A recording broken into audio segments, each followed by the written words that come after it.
Hello guys, আসসালামু আলাইকুম। কেমন আছো তোমরা? তা আশা করি ভালো আছো। তো চলো আজকে আমরা মাখানো বানাচ্ছি। তো এখানে আমার ছোট বোন প্রথমে আমড়াগুলো থেতে করে নিয়েছে, তারপরে এখন কাঁচামরিচ লবণ দিয়ে এটা সুন্দর করে বেটে নেবে। এই তো সুন্দর করে বেটে নিচ্ছে। তারপরে যেখানে গ্লাসে তেঁতুল ভিজিয়ে রেখেছে, এখন এই মরিচগুলো আমরা মাখানোতে দিয়ে দিবে। তো দিয়ে দিল।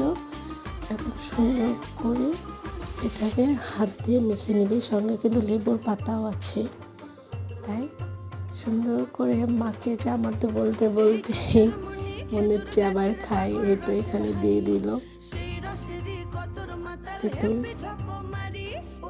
সব কিছু যে লবণ, এগুলো সব কিছু দিয়ে সুন্দর করে মেখে নেবে। তো ভিডিওটি পর্যন্ত, বাই বাই, আল্লাহ হাফেজ।